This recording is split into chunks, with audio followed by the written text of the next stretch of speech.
Bismillahirrahmanirrahim. Assalamualaikum warahmatullahi wabarakatuh. Alhamdulillahirabbil alamin. Wa bihi nasta'inu ala umurid dunya waddin. Wassalatu wassalamu ala asyrafil anbiya'i wal mursalin. Nabina Muhammadin wa ala alihi wa sahbihi ajma'in. Ya ayyuhalladzina amanu taqullaha haqqa tuqatih wa la tamutunna illa wa antum muslimun. Subhanaka la ilma lana illa ma 'allamtana innaka antal alimul hakim. Allahumma la sahla illa ma ja'altahu sahla wa anta taj'alul hazna idza syi'ta salama ba'd. Ibu-ibu yang mudah-mudahan rahmati oleh Allah SWT, kita berada di penghujung bulan Masehi, Desember 2025, dan itu berarti umur kita semakin berkurang. Ya, detik, menit, jam, hari lepas, berarti jatah hidup kita berkurang. Dan kita semua sedang berjalan menuju Allah Subhanahu wa Ta'ala, sehingga harus mempersiapkan jawaban yang terbaik. Ya Bu ya. Jawaban itu ada 7 pertanyaan. Ya, sebelum saya masuk ke kajian kita ini, ada 7 pertanyaan yang harus kita siapkan ketika nanti kita kembali kepada Allah. Ya, 3 pertanyaan pada saat kita berada dalam kuburan. Ya, dalam kuburan itu kita akan ditanya 3 pertanyaan. Yang pertama, man rabbuka? Siapa Tuhanmu? Dan bagaimana relasi kita kepada Tuhan itu? Ya, berarti apa Bu? Hubungan kita kepada Allah itu akan dipertanyakan pertanyaan pertama. Makanya dalam hidup jangan jauh dari Allah. Jangan terputus dengan Allah. Dan semua pelanggaran manusia sebabnya ketika Babu lalai kepada Allah.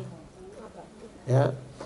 Makanya kalau kita ingat kepada Allah, maka itu berarti Babu terputus dari semua pelanggaran kepada Allah. Orang mau korupsi kalau ingat sama Allah nggak jadi korupsi. Bu. Orang mau berzina kalau ingat sama Allah nggak jadi berzina. Begitulah seterusnya. Makanya itu pertanyaan pertama, bagaimana hubungan kita dengan Allah SWT. Yang kedua adalah madinuka, agamamu apa?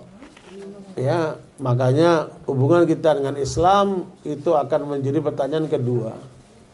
Ya, setelah kita mengenal Allah, bagaimana kita mempraktekkan Islam? Ya, makanya dalam Islam itu kan ada tahapan-tahapan Bu ya, dari 2 kalimat syahadat, lanjut dengan sholat, lanjut dengan puasa, nanti apa Bu, zakat, haji dan seterusnya. Nah baru yang ketiga pertanyaan tentang Nabi Muhammad SAW. Ya, man nabiyuk, siapa nabimu? Maka hubungan kita kepada Nabi Muhammad akan menjadi pertanyaan ketiga dalam kuburan itu. Ya, kalau kemudian seseorang mengidolakan selain Nabi Muhammad, ya pasti nggak bisa jawab dia. Makanya hubungan dengan Nabi Muhammad itu harus dibangun sedekat mungkin, karena beliau adalah kekasih Allah dan tidak mungkin kita akan sampai kepada Allah kecuali lewat jalur Nabi Muhammad sallallahu alaihi wasallam. Ya. Nah itu 3 pertanyaan nanti dalam kuburan. Nah ketika nanti sudah dibangkitkan di akhirat, maka akan ada 4 pertanyaan yang akan ditanyakan kepada kita. Ya. Dan itu semua tergantung daripada amal kita selama hidup ini, Bu. Ya. Ada 4 pertanyaan nanti di akhirat. Pertanyaan pertama tentang umurmu. Kamu gunakan apa itu umurmu? Ya, makanya detik, menit, jam, hari, Waalaikumsalam, harus betul-betul apa Bu, dimaksimalkan dalam kebaikan. Fa idza faraghta fansab, ya. Wa ila rabbika farghab.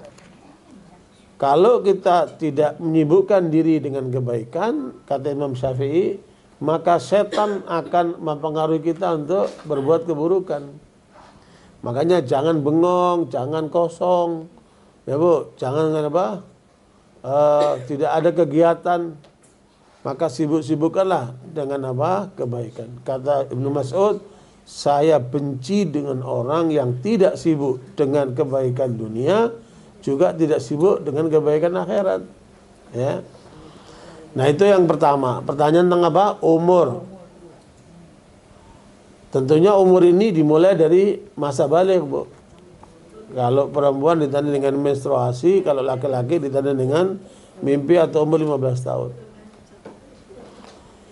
Nah, yang kedua pertanyaan tentang masa muda. Nah ini, masa mudanya untuk apa itu? Ya. Kalau mereka yang kemudian menggunakan masa mudanya untuk kebaikan, untuk ketaatan, dialah orang yang beruntung. Karena masa muda itu, Ibu, membentuk masa tua.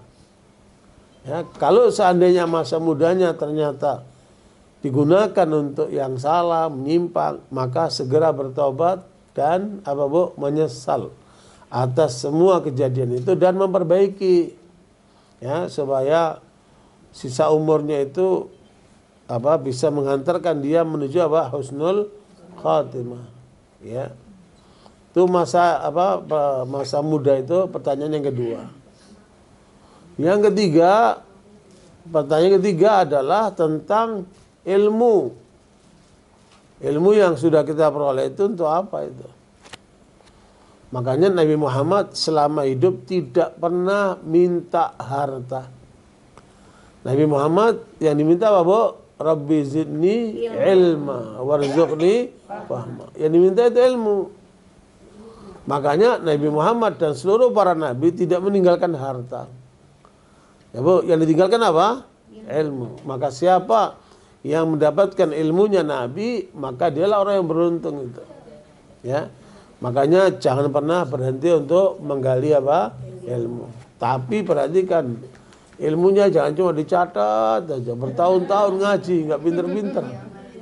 Ya Bu, ilmu itu harus menghantarkan kita untuk beramal yang soleh. Ya. Orang Yahudi itu berilmu, Ibu, paham tentang Islam, paham tentang Al-Quran, paham tentang Muhammad SAW. Tapi ilmunya menjadi bencana buat mereka karena tidak diamalkan. Maka ilmu itu melaknat orang yang apa, Bu? Memilikinya tapi tidak dipraktekkan. Ya. Ilmu itu akan meninggalkan orang yang apa, Bu? Tidak menjalankannya. Jadi memang tujuan orang itu belajar itu, kata Imam Ahmad, adalah untuk supaya dia beramal. Niat belajar ilmu itu apa, Bu? Untuk diamalkan. Bukan untuk kemewahan, bukan untuk dicatat aja. Nah, barakallahu, makanya ilmu ini juga akan dipertanyakan. Makanya Nabi berdoa kepada Allah, Allahumma inni a'udzubika min ilmin la yanfa' wa qalbin la yakhsha wa nafsin la tashba' wa min du'ain la yusma' atau min da'wati la yustajabu laha. Nabi berlindung kepada Allah dari 4 hal. Ilmu yang tidak bermanfaat, ya Bu, kalbu yang tidak khusyuk, jiwa yang tidak pernah kenyang. Nah itu yang bikin banjir-banjir itu jiwa-jiwa serakah semua itu, Bu. Ya, itu jiwa nggak pernah kenyang itu. Nah, untuk akhirnya mencelakakan banyak orang itu kan. Nah, kita berlindung dari jiwa yang tidak pernah kenyang ini. Dan yang keempat, berlindung daripada doa yang tidak dengar. Kenapa nggak didengar? Bisa jadi dia mengkonsumsi haram, ya. Karena orang yang mengkonsumsi haram itu doanya terputus dia. Dan tubuh yang muncul dagingnya dari sumber haram, maka neraka lebih pantas sebagainya, ya. Makanya betul-betul apa halal lifestyle itu harus menjadi bagian daripada hidup kita. Jangan pernah bersentuhan dengan haram, karena itu mengakibatkan doa tidak dikabulkan, ya Bu, hidup tidak berkah, dan daging yang timbul dari haram tidak akan masuk surga, dia akan lebih pantas ke neraka. Nah itu Ibu, poin yang keberapa tadi? Yang ketiga. Ya, pertanyaan ketiga tentang ilmu yang tidak diamalkan itu. Ilmu untuk apa kamu ilmumu itu? Ya. Nah, yang keempat adalah tentang harta. Tentang harta ini ada dua pertanyaan Ibu. Dari mana kamu peroleh? Untuk apa kamu gunakan? Jadi justru pertanyaan harta itu ada dua. Dari mana kamu peroleh? Untuk apa kamu gunakan? Ya. Makanya ibu sekalian, wanita-wanita salihah di masa lalu ketika suaminya berangkat kerja, pesannya dia cuma satu. Jangan pulang membawa yang haram. Ya. Pulanglah dengan yang halal. Ya. Supaya apa Ibu? Keberkahan rumah tangga, keberkahan kehidupan. Ya, carilah harta dengan cara yang benar dan gunakanlah dengan cara yang apa Bu? Diridhai oleh Allah SWT. Ya. Kata Imam Sufyan Ats-Tsauri, Imam Sufyan Ats-Tsauri ini Ibu, dulunya ulama Syiah, kemudian sadar jadi ulama Sunni. Ya, Imam Ats-Tsauri ini ulama tabi'ut tabi'in. Dan dia dikenal ulama yang zuhud, ulama yang dikejar-kejar oleh penguasa. Ya. Imam Sufyan Ats-Tsauri itu mengatakan dulu, ini pada masa beliau nih, dulu harta itu tidak bernilai bagi manusia, bagi orang-orang soleh. Sekarang harta itu diperlukan untuk apa? Menjaga diri, untuk menjaga kehormatan diri. Ya. Makanya sebenarnya al-malu us itu apa ya? Semacam perisai, ya, perisai diri. Sekarang harta itu perisai diri. Sebab orang kalau nggak berharta nggak dinilai sama orang, ya Bu, diremehkan sama orang. Ya, makanya kita kalau Bu dikasih harta tidak untuk kesombongan, tidak untuk apa hal-hal yang apa Bu, apa namanya, tidak dari Allah SWT. Jadi itu Bu yang diperhatikan apa Bu? 7 pertanyaan penting, 3 dalam kuburan dan 4 nanti apa? Di akhirat nanti, ya. Nah, Assalamualaikum, sekarang kita akan masuk kepada bahasan lanjutan dari kajian kita tentang akhlak Islam. Pada kesempatan lalu kita sudah membahas tentang asal-usul akhlak itu dan kemudian menjadi berkembang di masyarakat. Ada ungkapan etika, ada ungkapan moral, ada ungkapan sopan santun. Selain ada ungkapan akhlak Islam. Ibu, apa bedanya kalau moral, kalau etika itu sumbernya adalah akal manusia. Ya, moralitas, etika itu sumbernya apa Bu? Akal manusia. Makanya Ibu di barat, di timur, selama mereka menggunakan akal, mereka sebutkan apa? Etika atau moral, moralitas. Nah, kalau sopan santun itu sumbernya budaya. Ya, sumbernya budaya. Makanya baik moral, etika maupun budaya itu akan terjadi perbedaan yang tajam sekali antar bangsa-bangsa sesuai dengan perkembangan cara berpikir mereka, perkembangan tentang kehidupan mereka, maka lahirlah itu yang disebut dengan etika, moral, atau apa Bu? Sopan santun. Namun kalau yang namanya akhlak mulia, ya, makanya di barat itu Bu, moralitas mereka itu hanya ada 2. Ya, etika, moralitas mereka itu ada 2. Apa Ibu? Oportunisme dan pragmatisme. Ya, kalau dalam teori etika dan moralitas di barat itu apa Ibu? Eropa, Amerika, Australia. Ya, peradaban barat itu 2 intinya. Apa Bu? Oportunisme dan pragmatisme. Kalau oportunisme itu menggunakan kesempatan, ya Bu, untuk meraih keuntungan. Ya. Ya, itulah apa namanya moralitas mereka itu. Oportunisme. Jadi menggunakan kesempatan dalam rangka untuk meraih keuntungan. Nah, yang kedua namanya pragmatisme. Pragmatisme itu adalah apa Ibu? Ya, waalaikumsalam. Pragmatisme itu apa, Ibu? Ya, segala tindakan dimaksudkan untuk kemanfaatan, cari manfaat, ya Bu. Makanya bagi mereka tidak ada, istilahnya tidak ada makan siang gratis. Itu apa itu, Bu? Namanya pragmatisme. Jadi apapun hubungan dengan mereka pasti ada maksud, Ibu. Hubungan sama mereka pasti apa? Ada maksud. Ya, apalagi dalam dunia politik, dunia ekonomi dan lain sebagainya. Ya, kan ada model-model hibah beasiswa, Ibu ya. Hibah beasiswa untuk orang Indonesia belajar ke Amerika, ke Kanada, ke Australia atau ke ke Eropa, ya Bu. Jangan dikira itu gratis, Ibu. Ya, memang gratis secara material, tapi di balik itu mereka punya maksud. Apa maksudnya, Bu? Brainwashing, cuci otak, ya. Sehingga nanti orang-orang Muslim yang mengikuti pola pendidikan mereka, nanti pulang namanya Muslim tapi otaknya otak Barat, namanya Muslim tapi mentalnya mental Barat, ya Bu. Maka itu nanti dikenal dengan penjajah pesek, ya Bu. Kenapa? Ya, dia tidak lagi menggantikan peranan penjajah dari Barat, dari Eropa, tapi sudah oleh warga sendiri, oleh pribumi sendiri, ya Bu. Nah, karena itu ini yang harus kita waspadai, ya Bu. Dua model akhlak yang sebenarnya mengandung nilai negatif, tapi banyak orang tidak paham. Pragmatisme dan apa, Bu? Oportunisme.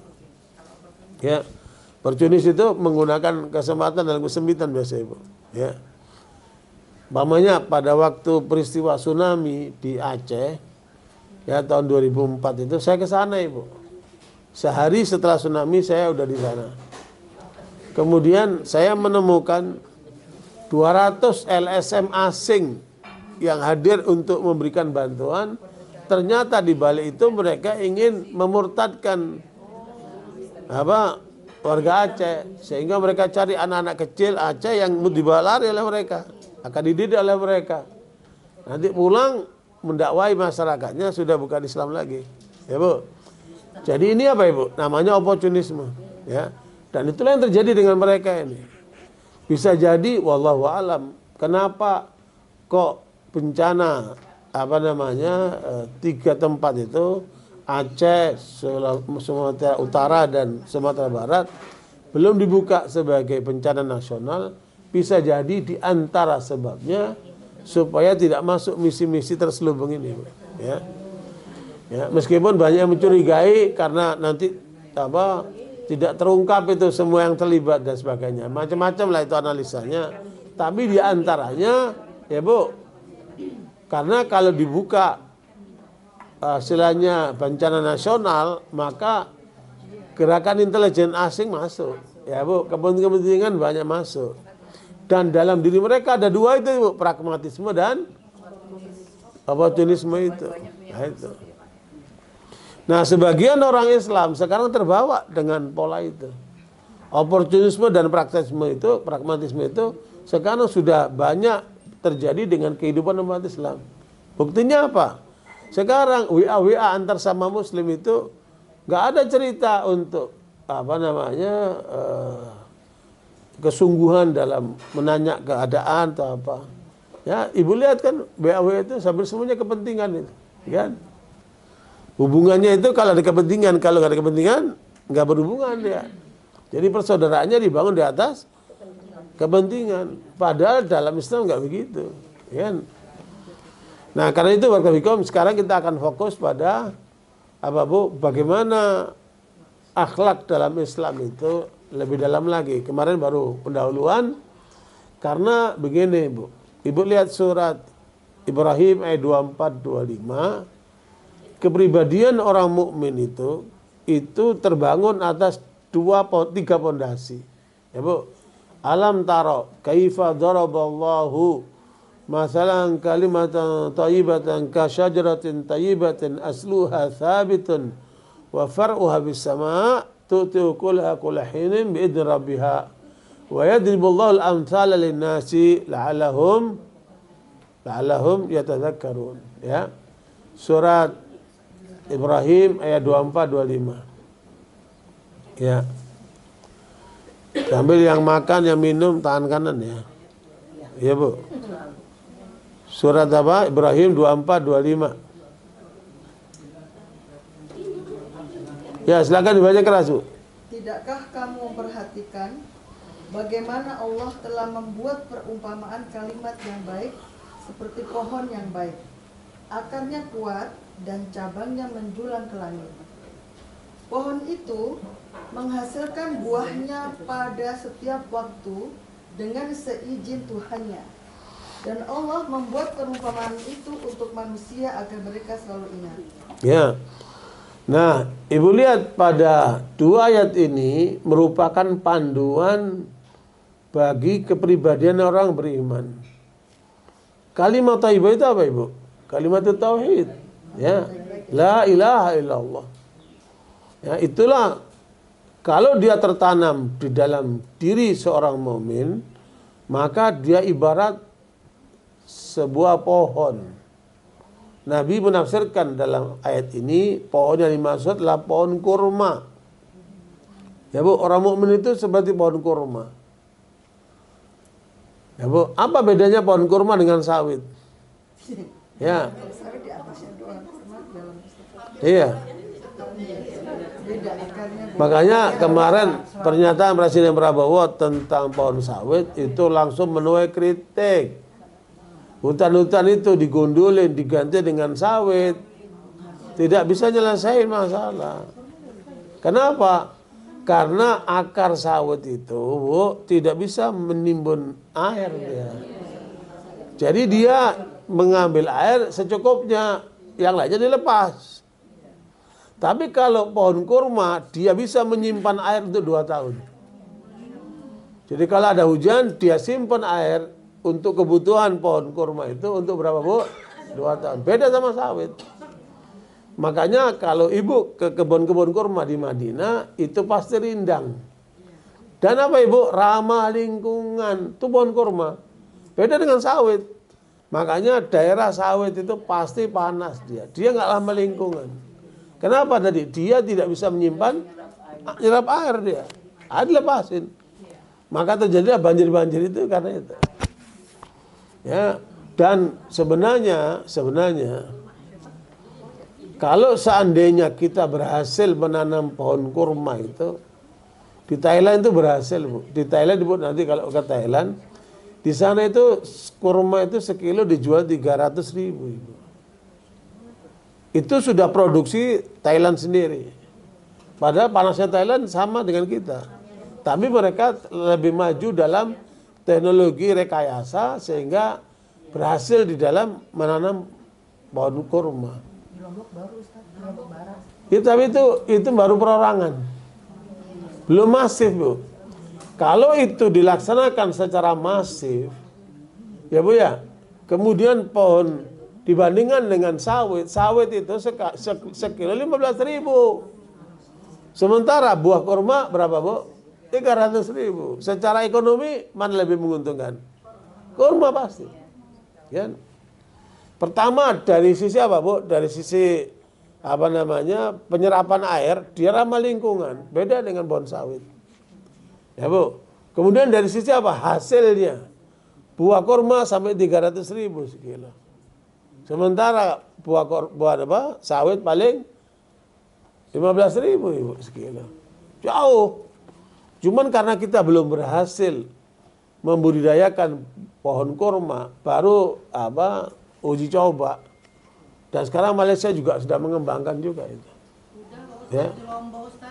Ya, itu perorangan Bu. Maksudnya belum masif. Jadi termasuk yang terbaik katanya nomor 7. Iya, tapi itu sifatnya Masih perorangan. perorangan, jumlahnya dikit. Yang dibutuhkan kan jumlah masif Bu. Ketika dia masif, kan kita nggak perlu impor dari Saudi. Kebutuhan kita banyak sekali terhadap pohon kurma itu. Jadi Bu ya, jadi orang mukmin itu seperti pohon kurma kata Nabi. Kenapa Ibu? akarnya kokoh, dia ramah lingkungan. Kemudian batangnya menjulang. Maksudnya akarnya kokoh itu apa Ibu? Iman. Makanya orang mukmin kalau imannya kuat, dia nggak mudah stres, depresi, putus asa, hidupnya pesimistis. Ya Bu? Punya masalah dikit, minum Baygon. Ada masalah dikit, minum Bodrek, apalagi lah itu kan. Ya Bu? Bu, ada pusing dikit, ya Bu? Lagi jablek, kemana Bu? Ke kafe-kafe.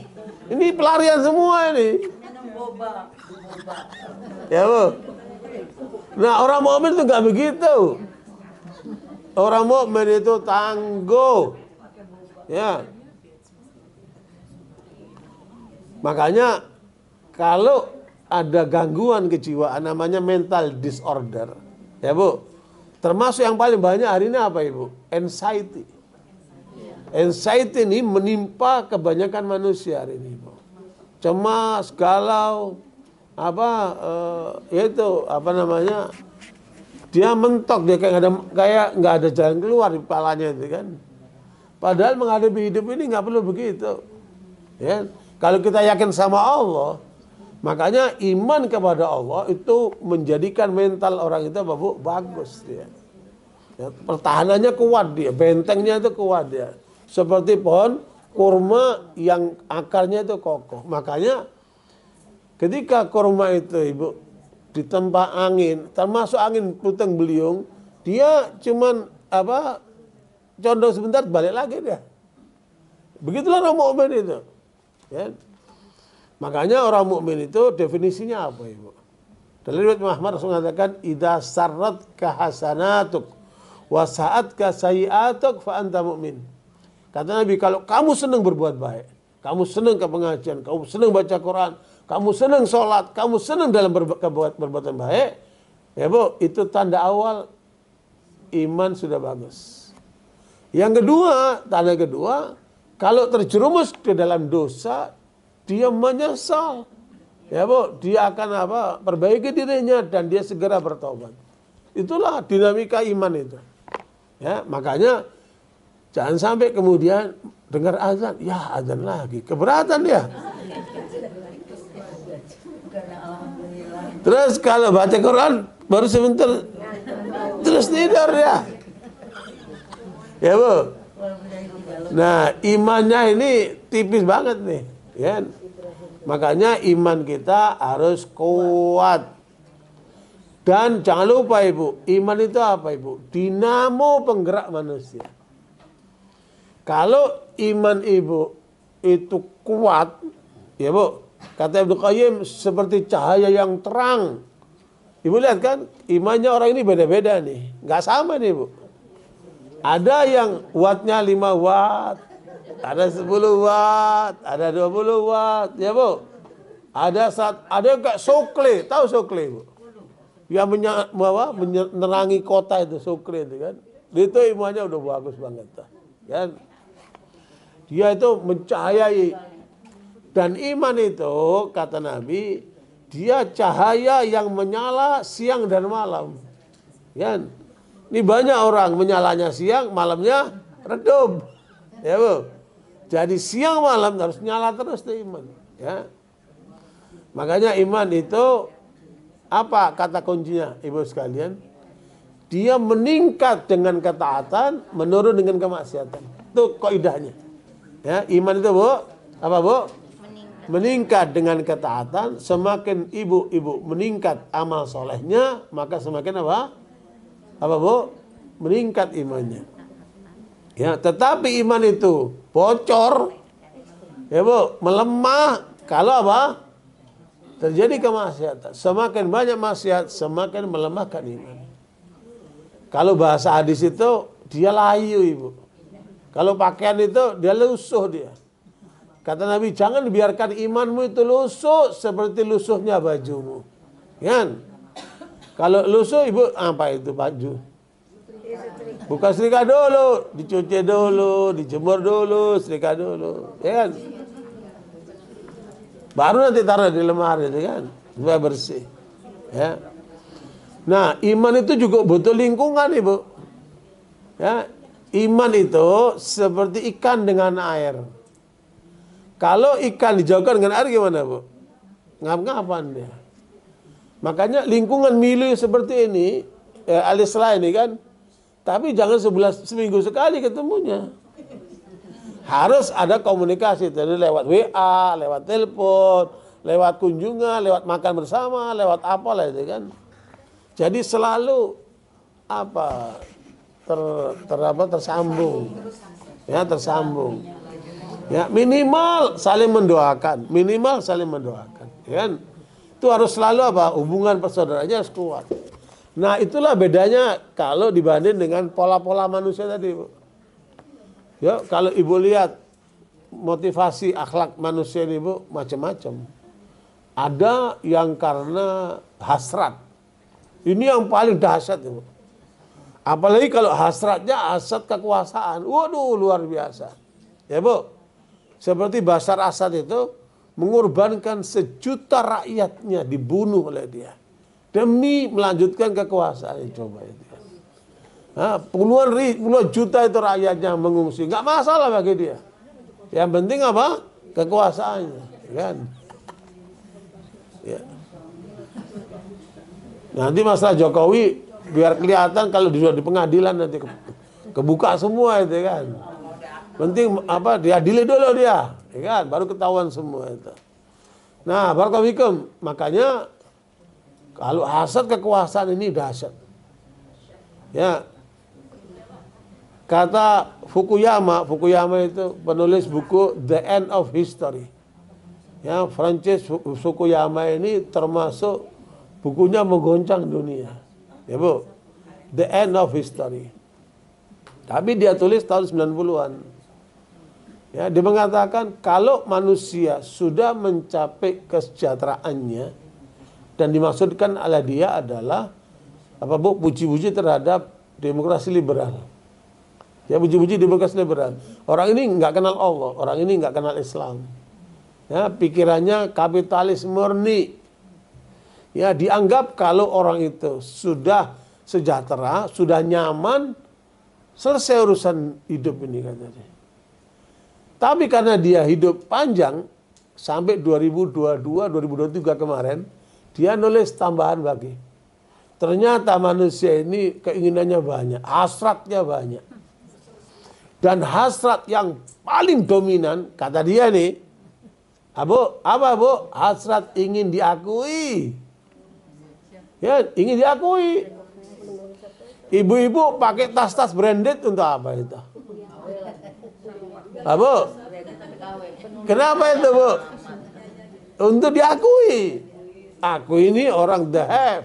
Aku ini orang berkualitas. Aku ini high class. Aku ini elitis dan seterusnya. Begitulah. Ya, kalau orientasinya bukan karena Allah, maka yang muncul adalah keinginan-keinginan hasad-hasad kayak gini, Bu. Tidak terkendali. Ya, Ibu lihat hasrat yang dimiliki oleh siapa? Apa, Bu? Jokowi lagi. Bukan, si siapa namanya yang nulis Mein Kampf, itu orang Jerman siapa namanya? Hah? Mein Kampf. Mein Kampf itu Hitler. Hitler itu, ya Bu, punya hasrat yang luar biasa. Itu dituangkan dalam bukunya Mein Kampf. Mein Kampf itu perjuangan hidupku. Ya kan? Mein Kampf bahasa Jermannya Mein Kampf. Kan? Nah, itu bagaimana dia punya dendam yang luar biasa, ya Bu, terhadap orang Yahudi, ya itu diungkapkan semua situ. Makanya dia nggak ada masalah dengan kematian orang, penyiksaan orang, kejahatan luar biasa. Jadi memang hasad yang paling dahsyat ini hasad politik. Ya, kenapa? Kalau udah bersentuhan dengan kekuasaan, orang bilang apa? Nah, Bu, orang bilang apa? Power tends to corrupt, kan? Kalau udah punya kekuasaan, cenderung itu apa? Banyak gunakan kekuasaannya. Salah satunya korupsi, termasuk kedaliman itu. Makanya dari hasil penelitian di Harvard University, Harvard University ini termasuk perguruan tinggi paling top lah di dunia. Ya Bu, orang-orang hebat itu banyakkan sekolahnya di sana itu. Dari hasil setiap wanita muslimah belajar surat An-Nur. Kenapa Ibu? Supaya tambah cantik. Surat An-Nur itu kan cahaya Bu ya. Supaya tambah cantik itu wanita. Ya. Nah, barakallahu Ibu sekalian. Jadi itulah pentingnya tauhid, karena tauhid itu apa Bu? Dinamo penggerak. Ibu kalau dinamonya kuat, apa yang terjadi Bu? Daya dorongnya pasti kuat, ya kan? Dinamo yang dayanya kecil ya sudah, jadi dorongnya juga kecil. Makanya ada cerita menarik mengapa Jepang itu maju Ibu.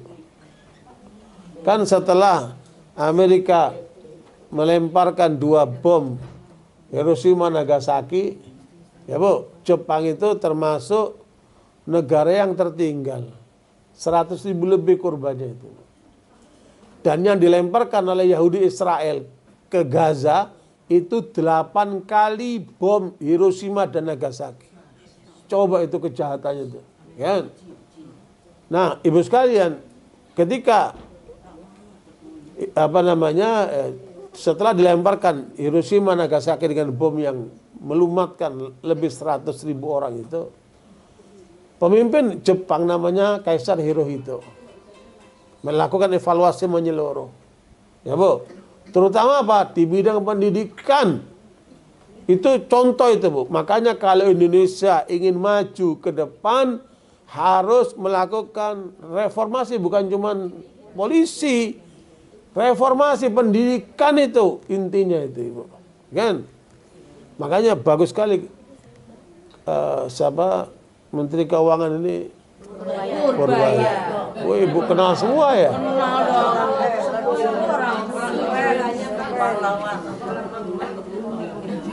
Jadi ternyata kata Purbaya, Pak Prabowo itu kagum banget sama Purbaya ini. Kan? Dan Pak Prabowo itu senang kalau lihat orang pinter Ibu. Dia puji-puji itu. Dia nanya langsung ke Purbaya itu, kamu kok bisa pinter begini gimana?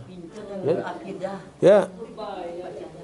Kata dia, Pak, saya itu lulus ITB. Saya sekolah itu gampang. Bahkan ITB saya jarang datang. Karena memang dia cerdas sekali. Tetapi kemudian ketika saya mau nikahin istri saya, dia mensyaratkan aku nggak mau sama kamu kalau kamu nggak selesai S3. Ya. Maka saya sekolah itu di perguruan tinggi yang dia keluar situ ambil jurusan ekonomi. Kan dia eksakta nih. Dikira jurusan ekonomi ini gampang. Setelah dia masuk susah banget katanya. Bahkan kemudian saya belajar dari mulai pagi sampai malam jam 12 malam. Ya. Mulai pagi sampai jam 12 malam dia belajar sampai saya menguasai masalah itu katanya. Ya Bu. Nah, sekarang bagaimana supaya Indonesia maju ke depan? Kata Purbaya, perbanyak orang pinter Pak. Yaudah, kamu cari orang pinter, kita sekolahkan. Cari 10 orang aja yang pinter kayak kamu gitu. Kata Pak Prabowo. Ya. Akhirnya Pak Purbaya menemui rektor ITB. Ya, tolong carikan 10 anak yang pinter. Ya, Prabowo siap menyekolahkan setinggi-tingginya untuk perbaikan Indonesia ke depan. Bu, orang pintar itu nggak perlu banyak Ibu. Nggak perlu banyak. Kan? Makanya Allah katakan kamin fiatin qalilatin ghalabat fiatin katsiratan biidznillah. Berapa banyak kelompok yang kecil mengalahkan kelompok yang besar. Dengan izin Allah. Makanya kelompok kecil itu dipuji oleh Allah. Ya, yang banyak-banyak itu di Al-Qur'an nggak dipuji Ibu. Yang namanya ini apa Ibu? Istilahnya itu kalau bahasa mereka itu apa ya? Saya lupa namanya. Kreatif minority. Mereka bilang apa? Kreatif minority. Sedikit tapi kreatif otaknya, kan? Makanya akhirnya dapat 10, dikasih sama rektor ITB 10 orang. Kemudian di training sama si Purbaya, semuanya mundur. Kenapa? Mental Gen Z. Gen Z ini fast food, makanya yang cepat-cepat saji itu. Mental nggak siap menghadapi masalah sulit. Nggak mau masalah itu diselesaikan dengan baik. Jadi mudah patah dia, mudah patah arang. Nah ini masalahnya kan di mental ini, Bu. Ya. Ala kulli hal, Bu, yang terjadi oleh Kaisar Hirohito, dia evaluasi pendidikan sehingga mulailah waktu itu zaman itu yang paling maju di dunia itu mana, Bu? Jerman. Makanya Bu Nita ke Jerman itu ngikutin Hirohito itu. Ya, pusat ilmu dulu itu di Jerman. Dan banyak orang hebat di dunia itu, Bu. Ya, separuh ilmuwan di Amerika itu dari Jerman. Kan? Nah, Hirohito ngirim anak-anak yang pintar-pintar Jepang ke Jerman. Kemudian setelah mereka selesai pulang membangun Jerman. Ada satu anak muda namanya Osaherra. Dan Osaherra ini menarik sekali.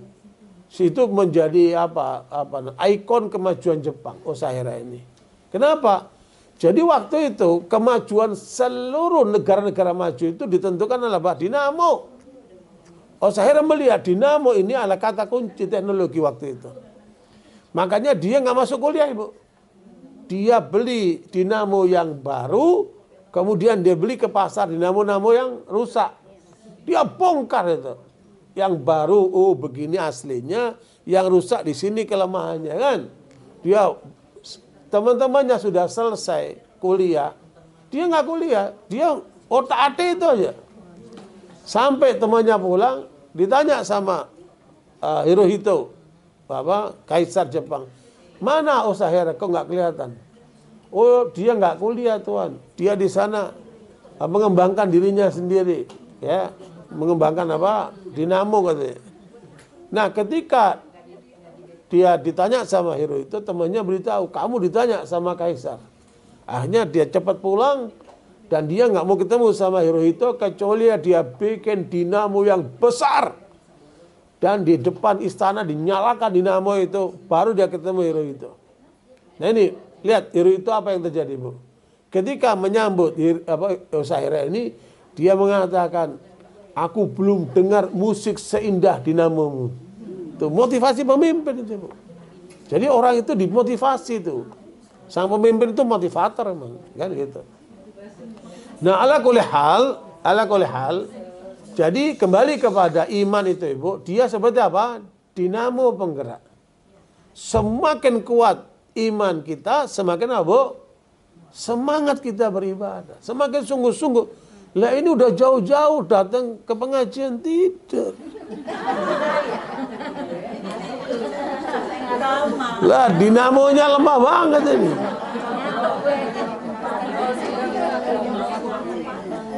Ya Bu, makanya ingat tuh, Allah katakan kalau imannya bagus, dia seperti akar pohon apa tadi Bu? Kurma. Kuat akarnya. Dia bisa menyerap air tuh 2 tahun. Mananya apa? Imannya bagus dia. Ya Bu, iman bagus tuh kalau airnya itu amalnya apa? Selalu berbuat kebaikan dia. Iman itu apa Bu? Melahirkan kebaikan. Nah diantaranya ibadah kepada Allahnya itu seperti batangnya menjulang ke atas. Ibadahnya terus menerus dia kepada Allah. Dia sholat karena Allah, dia berbakti kepada suaminya karena Allah, dia mencari halal karena Allah, dia hidup karena Allah. Ya, seperti ayat 162 surat Al-An'am. Qul inna sholati wa nusuki wa mahyaya wa mamati lillahi rabbil alamin. Ya, itulah iman. Kalau iman kita belum melahirkan seperti ayat ini, ada masalah dengan iman kita itu, Ibu. Apa isinya? Sesungguhnya sholatku, ibadahku, hidupku dan matiku hanyalah untuk Allah, Tuhan seluruh alam.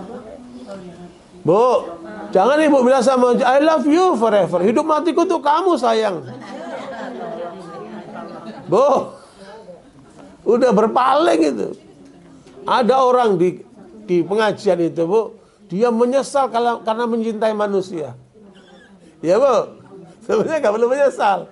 Boleh mencintai manusia tapi karena Allah, supaya nggak kecewa. Tapi kalau mencintai manusia tidak karena Allah bisa kecewa deh Bu, kan? Oke, lanjut Bu ya. Jadi iman harus melahirkan apa? Ibadah ya yang maksimal, yang tulus, yang sungguh-sungguh, yang khusyuk, yang nikmat, Ibu. Itu ibadah itu. Ya, dan ibadah itu ada dua Ibu, ada ibadah mahdhah, ibadah yang ada ketentuannya. Ibu sholat dari mulai takbiratul ihram sampai salam harus ikuti aturan tuh. Ibu puasa harus ikuti aturan tuh. Ya, ibu zakat, ibu haji harus ikuti aturan tuh. Ibu pakai jilbab ini harus pakai aturan tuh. Ya, karena seluruh aurat wanita itu seluruh tubuh wanita itu aurat kecuali muka dan tangan. Ibu ya. Nah, karena itulah jenis ibadah mahdhah namanya. Ibadah yang sudah ada ketentuannya. Ada yang kedua namanya ibadah ghairu mahdhah. Ibadah ghairu mahdhah itu seperti apa? Ibu menikah. Ibu menikah itu selama ibu nikah karena Allah mengikuti ajaran Islam, seluruh perjalanan ibu, keluarga ibu itu adalah ibadah. Ya Bu, capeknya ibadah, senengnya ibadah, susahnya ibadah, ya Bu, semuanya ibadah. Nikmat banget, ya Bu. Begitulah suami keluar rumah mencari nafkah yang halal, itu ibadah terbuka. Ya, ketika para pejuang berjuang di dunia politik untuk membela Islam, itu ibadah. Jadi semua bentuk amalan dalam hidup ini selama karena Allah ngikuti ajaran Nabi Muhammad namanya apa Bu? Ibadah. Nah itu ibadahnya orang yang imannya kuat tadi itu dia akan menjulang ke atas terus. Ya, semua rangkaian kehidupannya ibadah dia. Lihat Nabi Muhammad SAW kan. Nabi Muhammad itu Bu membagi waktunya jadi 3. Ya Bu, karena Nabi Muhammad itu menjadi contoh buat kita kan. Nabi Muhammad membagi waktunya menjadi 3. Coba kira-kira kita bisa nggak bagi 3 ini Bu? Ya, sepertiga untuk Allah. Nabi Muhammad itu waktunya sepertiga untuk Allah. Nah, kemudian yang kedua sepertiga untuk diri dan keluarganya. Ya Bu, sepertiga untuk diri dan keluarganya. Yang ketiga sepertiga untuk umat. Coba kita lihat waktu kita Ibu. 8 jam untuk tidur. Udah gitu siang tidur tambahan. Pengajian tidur lagi. Hasilnya hilang. Ya Bu. Mudah-mudahan kita jangan kayak gitu Bu. Ya. Jadi memang justru tidur itu harus dikurangi. Ya Bu.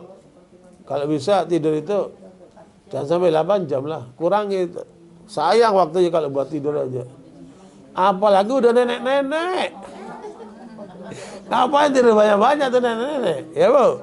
Banyaklah berbekal kebaikan, ya kesalehan, Bu. Jadi kalau tidur 8 jam saja Bu, berarti sudah mengambil waktu sepertiga hidup. Kalau kita tidur 8 jam sehari, berarti apa Bu? Sepertiga habis untuk cuman molor, kan? Sekarang Ibu pakai HP itu berapa jam sehari? Ya, 3 jam. Hasil penelitian menyebutkan rata-rata 9 jam. Kan? Rata-rata orang pakai HP berapa? 9 jam. Ibu-ibu ini silakan nggak ketemu suaminya nggak apa-apa. Yang penting jangan sampai nggak ketemu HP-nya. Bener banget. Ya, kan? Alasan. Jadi itulah, Bu, HP itu sarana, ya Bu, bukan tujuan. Makanya jangan terpedaya oleh sarana. Itu Bu ya. Jadi yang iman yang bagus akan melahirkan apa Bu?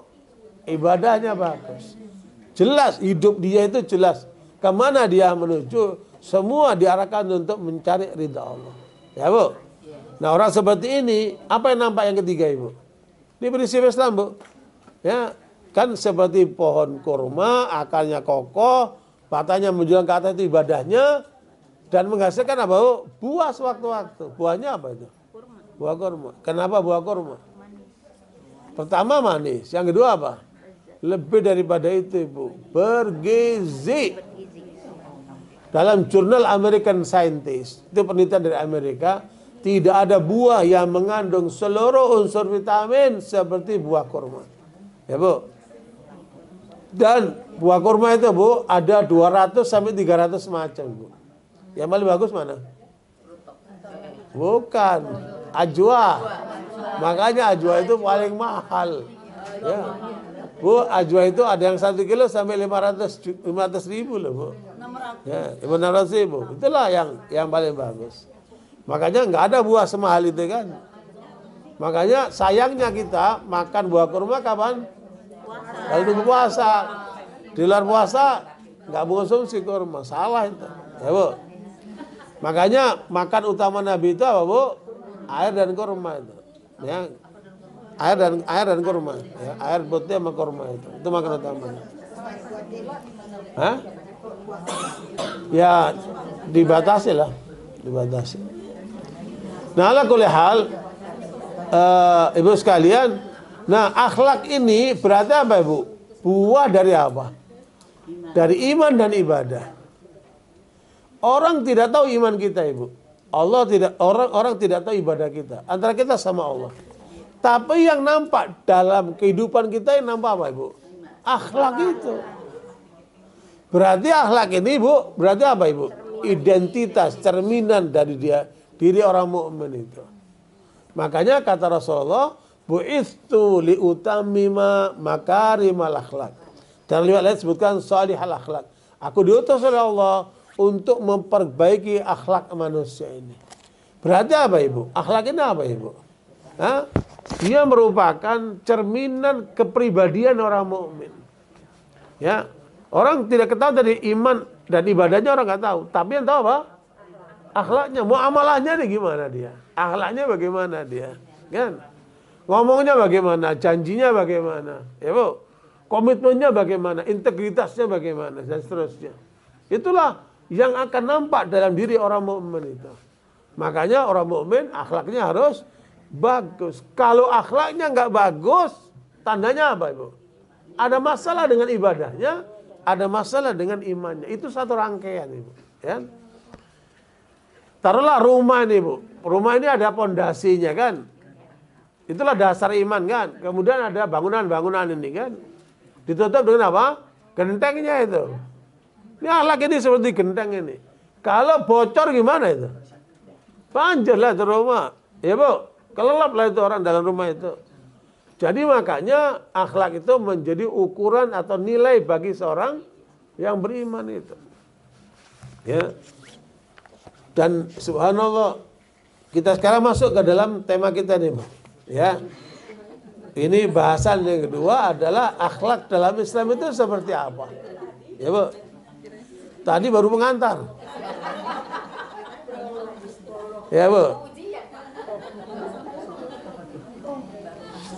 Jadi apa ciri khas akhlak Islam itu? Yang pertama, karena dia bersumber dari Allah yang maha benar, ya Bu, maka nilai ajarannya pasti mengandung kebenaran mutlak. Ya Bu, makanya akhlak Islam bersumber dari Allah yang maha benar itu. Berarti apa Bu? Tingkat kualitasnya tinggi sekali. Ya Bu. Kalau yang bersumber dari manusia itu relatif namanya. Relatif benar, relatif nggak benar. Relatif baik, relatif nggak baik kan Bu. Tergantung penilaian orang. Tapi kalau akhlak Islam itu bersumber dari Allah, maka nilainya apa Bu? Mutlak kebenarannya. Ya, nilainya apa? Mutlak kebenaran. Seperti apa? Ibu lihat pada ayat 83 surat Al-Baqarah. Ya, Allah katakan waqulu linnasi husna. Al-Baqarah ayat 83. Coba dilihat Bu. 83.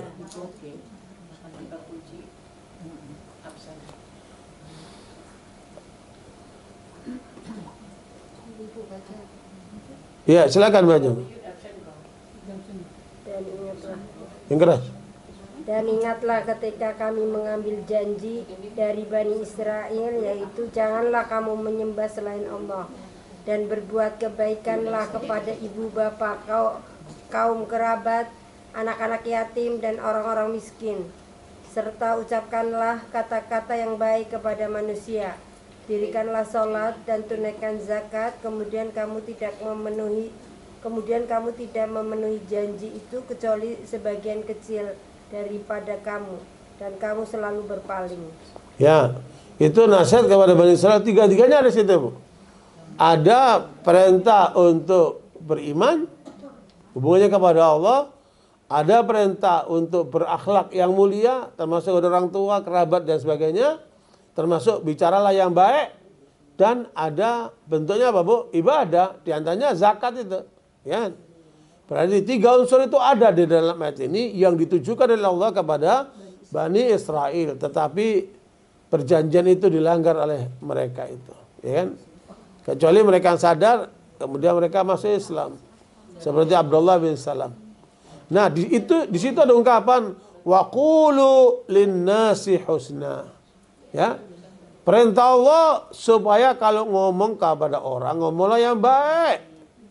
Jangan ngomong sembarangan, jangan ngomong yang nyakitin orang, jangan ngomong yang mengandung ribah, jangan ngomong yang mengandung kezaliman, jangan ngomong yang mengandung kebohongan, jangan ngomong yang hoax.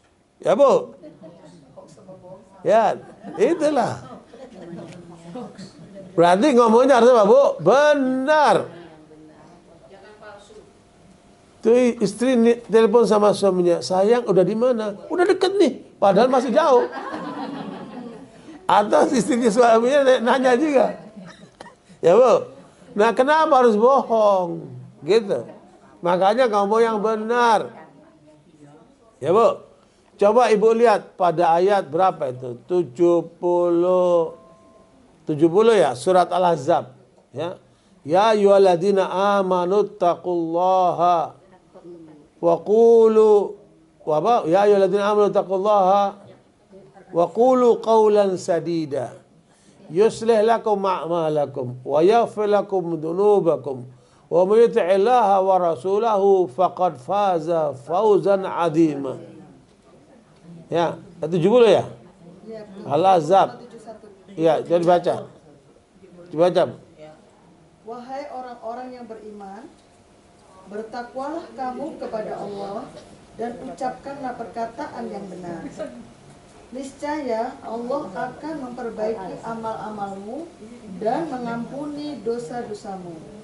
Dan barang siapa menaati Allah dan Rasul-Nya, maka sungguh dia menang dengan kemenangan yang agung. Ya, Bu. Makanya ayat itu senantiasa dibaca oleh Nabi ketika membuka khutbah atau kajian atau ceramah. Ayat itu sudah dibawakan, Bu. Sebab kalau orang itu bertakwa berarti menunaikan hak Allah, kemudian dia ngomongnya benar, seluruh urusannya akan beres. Rumah tangganya beres, kehidupannya beres. Ya Allah ampunkan dosa-dosanya. Ya, Bu.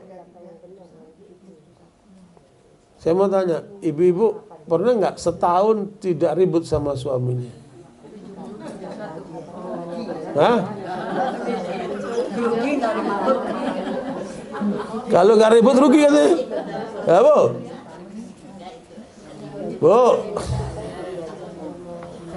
Lihat dengerin ini, Bu. Syuraih al-Qadi, seorang hakim yang agung di masa khalifahnya Ali bin Abi Thalib.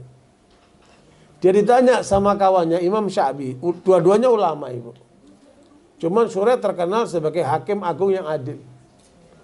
Nah, Asy-Syafi'i sebagai ulama yang terbuka lah, masyarakat terbuka. Asy-Syafi'i bertanya, wahai Syuraih, kamu terkenal hakim yang agung. Bagaimana hubungan kamu dengan istrimu? Ya, itu kan istilahnya pribadi. Kata Syuraih, saya sudah menikah dengan istriku 20 tahun.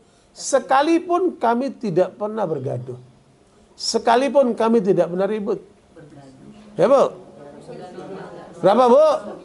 20 tahun. Kita setahun aja nggak bergaduh. Ya, Bu?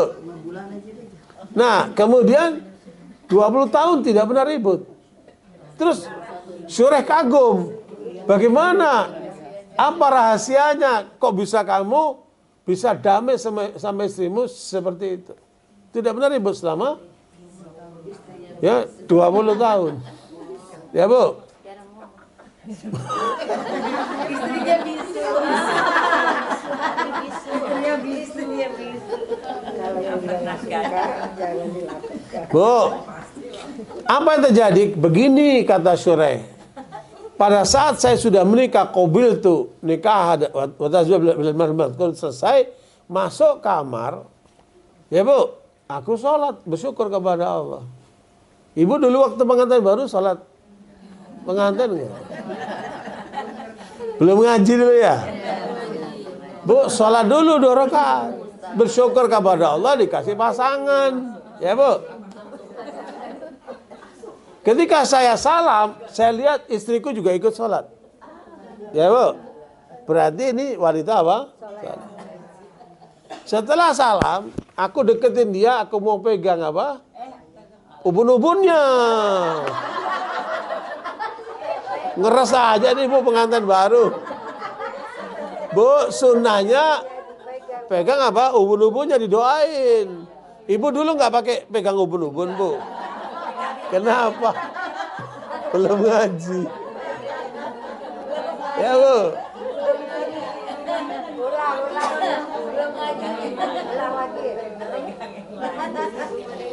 Pada waktu saya akan menyentuh ubun-ubunnya, tahu-tahu istriku bilang sebentar. Dia menahan sebentar. Tak.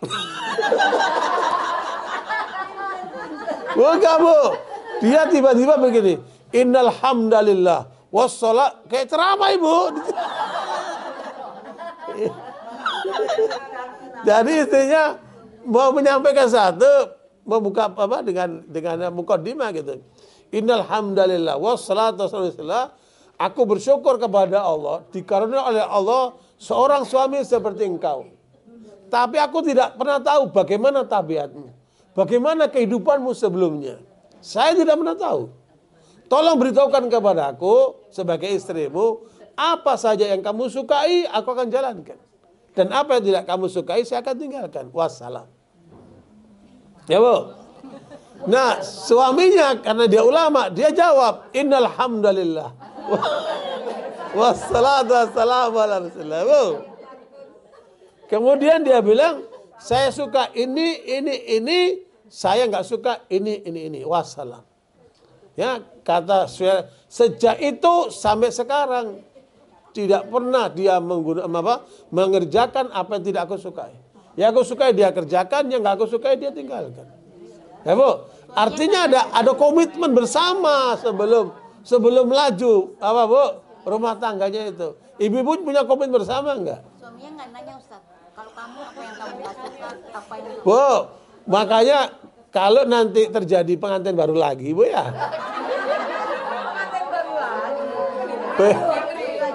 Bikin komitmen sehidup sesurga, Bu, sehidup sesurga, ya Bu.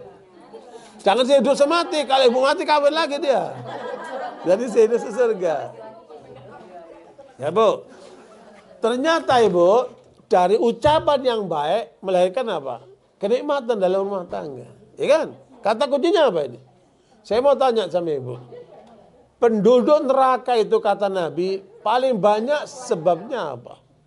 Tidak menyukuri. Hah? Kenapa orang banyak masuk neraka? 2. Ya Bu? Tidak menjaga antara 2 bibirnya dan tidak menjaga antara 2 pahanya. Ini paling banyak orang masuk neraka karena 2 sebab ini. Ya Bu? Tapi kemudian kebanyakan manusia dari 2 unsur ini, mana yang paling banyak menjerumuskan manusia ke neraka itu? Lisan. Makanya Rasulullah mengingatkan kepada Muadz dan kita semuanya, jaga lisanmu karena kebanyakan manusia masuk neraka gara-gara lisannya. Ya.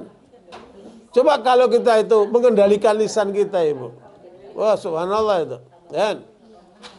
Makanya seringkali orang Bu tidak terkendali di lisannya. Makanya Bu mikir dulu baru ngomong atau ngomong baru mikir.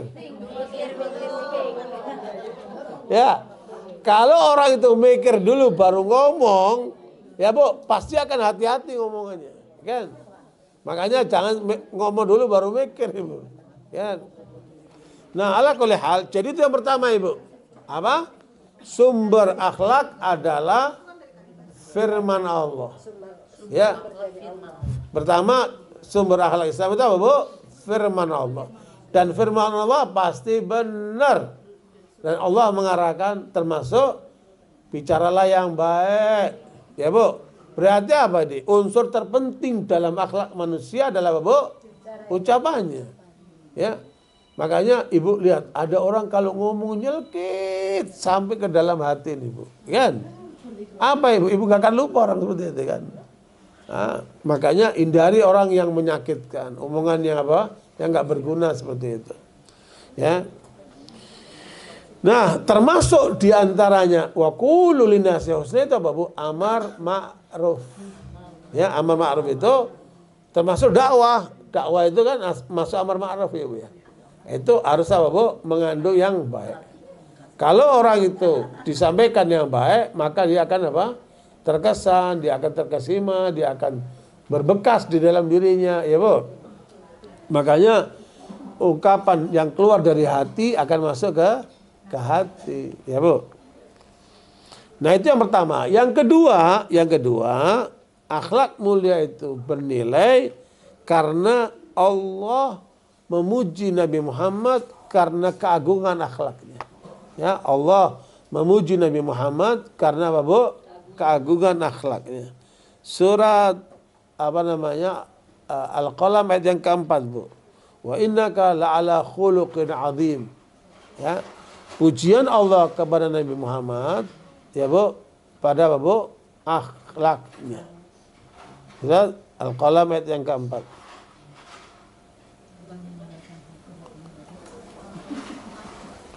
Dioperasi kalau saya dulu. Hah?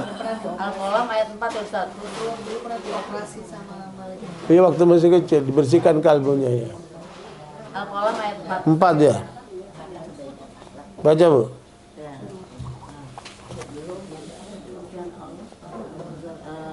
Pada Nabi.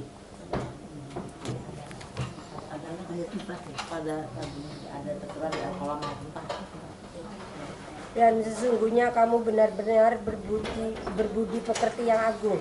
Ya. Makanya Ibu sekalian, karena Rasulullah SAW itu kan ahli ibadah, ya, Bu.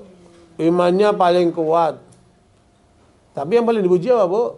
Akhlaknya. Kenapa? Karena tadi itu. Karena akhlak itu yang paling nampak dalam diri manusia. Kan? Iman nggak nampak karena itu ada di kalbu. Ibadah nggak nampak itu karena ibadah dilaksanakan sesuai dengan badannya. Tapi kalau akhlak akan nampak dalam hubungan dengan apa? Dengan manusia. Ya. Makanya dipuji oleh Allah apa, Bu? Akhlaknya. Berarti apa, Ibu? Begitu pentingnya akhlak ini. Waktu itu saya sudah sampaikan ada 100 lebih ayat yang bicara tentang apa, Bu? Akhlak ini. Ya. Ini menunjukkan pentingnya akhlak itu karena ternyata Allah menilai Nabi Muhammad lewat apa, Bu? Akhlaknya. Ya. Dan yang paling menarik itu ketika pujian tentang akhlak Rasulullah itu diungkapkan oleh pembantunya. Siapa, Bu? Anas bin Malik. Anas bin Malik ini anak umur 10 tahun oleh ibunya diserahkan untuk berkhidmat kepada Rasulullah karena bapaknya murtad. Ya. Anas bin Malik ini bapaknya murtad, ibunya namanya Ummu Sulaim. Kemudian dia serahkan anaknya Anas untuk membantu Rasulullah selama 10 tahun. Kata Anas, saya membantu Rasulullah. Berarti dia hidup di tengah keluarga Nabi SAW. Selama 10 tahun, saya tidak pernah ditegur sama Nabi, apalagi dimarahi. Tidak pernah, Ibu. Ya, menunjukkan apa itu? Akhlak yang mulia. Coba pembantu Ibu, bisa nggak setahun nggak dimarahin, Ibu? Ya. Subhanallah itu. Makanya pembantu Ibu itu manusia seperti kita juga. Hormati dia, hargai dia, sayangi dia, perhatikan dia. Ya, Bu, seperti kita memperhatikan diri kita sendiri. Itulah harusnya seperti itu sikapnya. Makanya Nabi memperlakukan Anas dengan perlakuan yang sangat baik. Meskipun dia pembantu. Bahkan Nabi mendoakan 4 hal. Apa doanya Nabi, Bu? Untuk Anas bin Malik, Rasulullah mendoakan 4 hal. Yang pertama, ya Allah panjangkan umur anak ini. Yang kedua, ya Allah berikan kepadanya harta yang melimpah. Yang ketiga, ya Allah berikan dia anak yang banyak. Dan yang keempat, ampunkan dosa dia ya Allah. Itu doa Nabi kepada. Sudah selesai berarti kan? Nah itu Ibu, itulah hal yang kedua yang menjadikan nilai akhlak dalam Islam ini, karena Allah memuji Nabi Muhammad lewat apa? Akhlaknya. Makanya kata penyair Mesir, ya, dia mengatakan ini, innamal umamul akhlaqu ma baqiyat wa in humu dhahabat akhlaqum dhahabu. Nilai suatu bangsa tergantung dari akhlaknya. Bila bangsa itu udah rusak akhlaknya, maka hancurlah bangsa itu. Ya Bu. Korupsi itu termasuk akhlak baik atau buruk, Bu? Ya Bu. Ternyata negara kita dirusak oleh korupsi. Luar biasa itu kan. Itu menunjukkan apa? Akhlak yang buruk. Kenapa? Waktu sekolahnya suka nyontek. Ya Bu. Karena sekolahnya nyontek aja, waktu jadi pejabat nyontek juga dia. Nyontek duit. Nah, ala kulli hal, barakallahu sekalian. Ini yang kedua. Yang ketiga, misi besar Nabi Muhammad mengajarkan umat manusia adalah apa, Bu? Memperbaiki akhlaknya. Ya, Pak. Misi besar manusia itu yang dibawa Nabi, innama bu'itsu li utammima makarimal akhlak atau salihal akhlak. Jadi misi besar Nabi Muhammad itu adalah memperbaiki apa, Bu? Akhlak manusia. Maknanya apa, Ibu? Apa, Bu? Kepribadian setiap orang muslim ini harus benar, harus bagus. Bukan penampilannya. Sekarang yang ditunjukkan apa, Bu? Penampilannya. Sementara kepribadiannya tidak sesuai dengan Islam. Nah, ini yang salah itu kan. Beda nggak kepribadian sama penampilan, Bu? Beda. Ya. Orang penampilannya boleh sederhana, tapi kepribadiannya harus memukau dia. Harus akhlaknya akhlak Islam dia. Integritasnya tinggi dia. Masya Allah. Makanya kalau ibu bergaul sama orang yang berakhlak mulia, ibu akan nyaman. Nggak akan merasa ditipu. Nggak akan merasa dibohongin. Nggak akan merasa dikadalin, ya Bu. Kenapa? Dia benar. Ya, subhanallah. Makanya orang yang berakhlak mulia itu akan terasa dalam kehidupan ini. Ya. Dan itu ukurannya apa, Ibu? Sekarang fulus. Ya, kadang-kadang orang itu ibadahnya masya Allah, pengajiannya rajin, tapi kalau ada urusan fulus, aduh, ngelepeh gitu kan. Janjinya palsu, kalau pinjam ngerengek-ngerengek, dikasih pinjaman, hilang.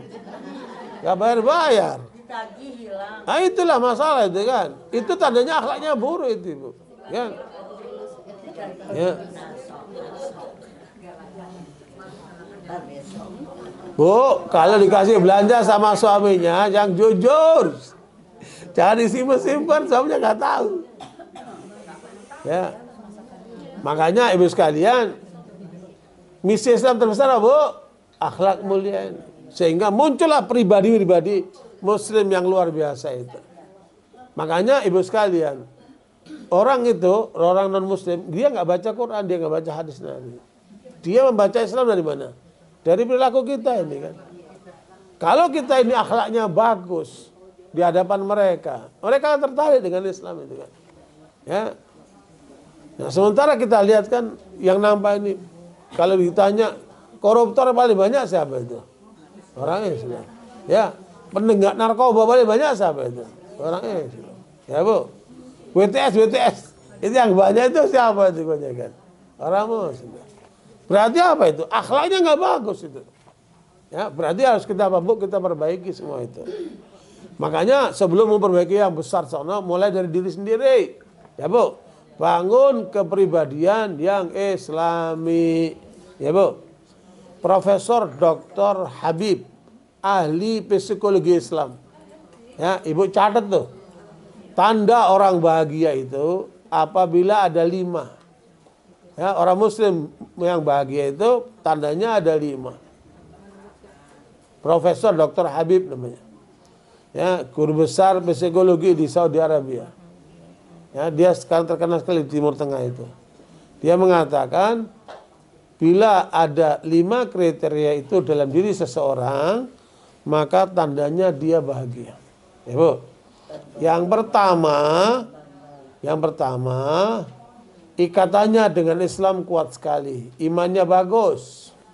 Yang pertama, ikatannya dengan Islam itu kuat sekali dan imannya bagus. Ya. Itu tanda orang yang apa, Bu? Bahagia. Imannya bagus ya. Imannya bagus ya. Ya. Dinamo penggeraknya itu hidup dia, ya kan? Yang kedua, akhlaknya mulia. Nah ini, karakternya bagus. Ya. Ibu lihat kalau ada perempuan suka ngambek saja, udah buruk itu karakternya, Bu.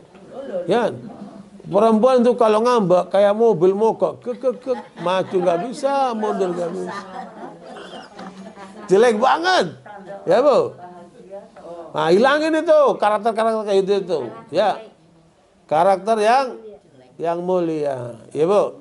Ini karakter mulia nih. Ya, akhlak mulia itu karakternya bagus. Ya. Makanya karakter itu kan yang membentuk manusia nih, Bu ya. Bu, kan Ibu kalau lihat kalau ngaca Ibu doa apa? Allahumma kama hasanta khalqi fahassin khuluqi. Ya Allah, Engkau bikin aku cakep, maka capkankan apa? Akhlakku.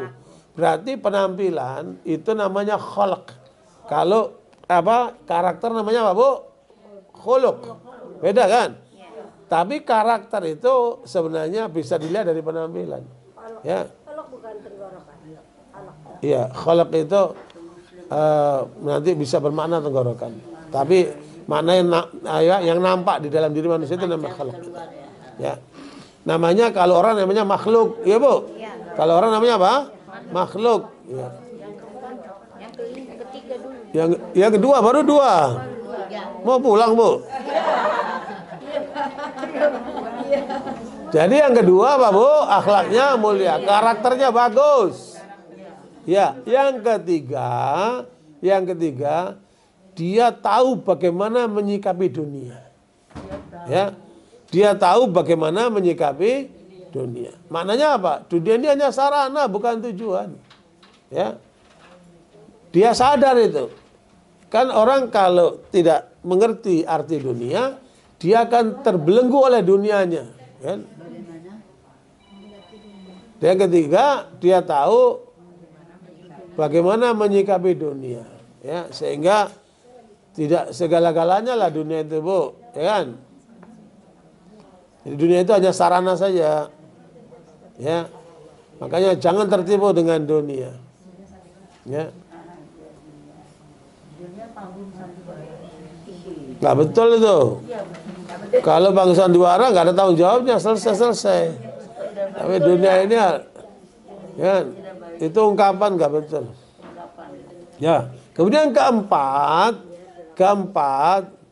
dia berbuat baik kepada orang lain. Ya, dia berbuat baik kepada orang lain, terutama kepada orang tua, kepada pasangan, kepada anak-anak tanggung jawabnya, ya Bu. Itu dia apa? Muamalahnya bagus lah gitu. Muamalahnya bagus dia. Jadi berarti apa? Integritasnya bagus dia. Baru yang kelima, mampu menyelesaikan krisis, mampu menyelesaikan masalah. Karena orang hidup nggak punya masalah. Setiap orang punya masalah. Tapi ketika dia mampu menyelesaikan masalahnya dengan baik, itu tanda apa? Tanda bahagia dia. Ya, makanya ibu-ibu kalau ada masalah dapat menyelesaikan masalah itu apa? Bahagia sekali. Itu yang kelima itu. Ya. Makanya ada istilah apa, Bu? Manajemen krisis, Bu ya. Ya. Manajemen krisis itu termasuk bagaimana cara menyelesaikan masalah.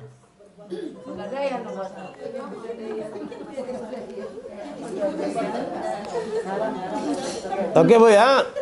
Yang keempat, susah. Oh yang tadi. Udah selesai itu. Oh iya itu udah selesai. Hah? Iya, 5 itu kan untuk pribadi yang bahagia. Kan ada 5-nya kan. Sekarang kembali kepada tema kita ini, masalah akhlak Islam itu.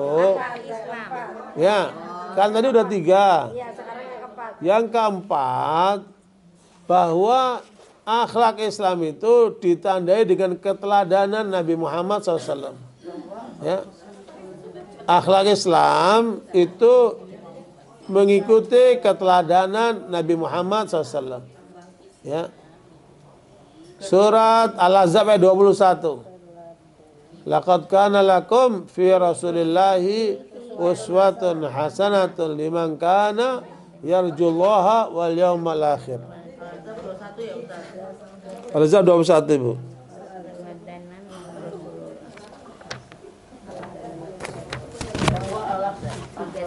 Ayat Rasulullah.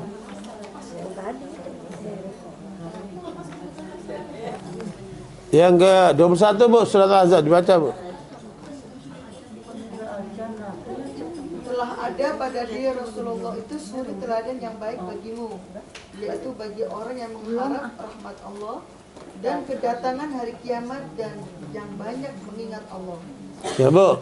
Makanya tidak ada manusia yang akhlaknya lebih mulia dari Nabi Muhammad SAW. Ya. Nabi Muhammad itu dermawan, Nabi Muhammad itu pemberani, Nabi Muhammad itu ahli ibadah. Ya, Bu, Nabi Muhammad itu sayang sama istrinya. Nabi Muhammad itu hormat sama orang tua, menyayangi yang kecil. Begitu seterusnya, Ibu. Kan? Saya punya kitab 10 juz dikarang oleh tim ulama, ya, Bu. Judulnya Nadratun Naim. Ya, mengungkap tentang akhlak Rasulullah baik dari Al-Qur'an maupun dari sunnah dan penjelasan para sahabat radhiyallahu anhum. 10 juz, Ibu. Namanya Nadratun Naim, ya. Nah, karena itu Ibu sekalian, masalah yang terjadi dalam kehidupan umat Islam ini apa terbesar, Ibu? Nah, Bu, masalah yang terjadi pada kehidupan umat Islam ini apa terbesar, Bu? Krisis keteladanan. Ya, Bu. Krisis keteladanan, ya. Makanya seringkali antara ucapan dan perbuatan itu nggak nyambung. Ya, kalau antara ucapan dan perbuatan itu nyambung, ya, sia sekata, maka berarti di situ ada keteladanan. Ya. Nah, disinilah pentingnya kita mengoreksi diri sendiri, paling tidak dalam rumah tangga kita lah, ya, Bu. Jadilah teladan bagi anak-anak kita, ya, Bu. Jadilah teladan buat keluarga kita. Itu paling utama itu, Ibu. Ya, karena keteladanan itu adalah pola pendidikan terbaik, Ibu. Jadi kalau keteladanan itu, orang bicara teori apapun dia, tanpa keteladanan maka teori itu nggak berarti. Ya. Apalagi dalam akhlak Islam itu, makanya keteladanan itu adalah metode pendidikan yang terbaik, gitu, Ibu. Ya. Makanya sekali Anda berbuat lebih baik daripada 1000 kali Anda berbicara. Ya, sekali Anda berbuat lebih baik daripada 1000 Anda berbicara. Oke, yang kelima, akhlak yang mulia itu pertanda kesempurnaan iman. Ya, akhlak yang mulia pertanda kesempurnaan iman. Semakin tinggi akhlak seseorang, semakin apa, Bu? Sempurna imannya. Ya. Iman. Ya.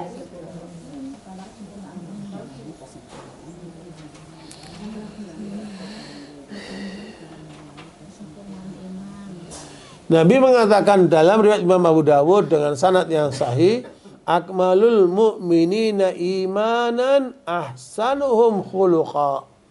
Ya, Nabi mengatakan orang yang paling sempurna imannya adalah orang yang paling bagus akhlaknya. Ya, semakin meningkat kualitas akhlaknya menunjukkan apa? Semakin apa, Bu? Bagus imannya.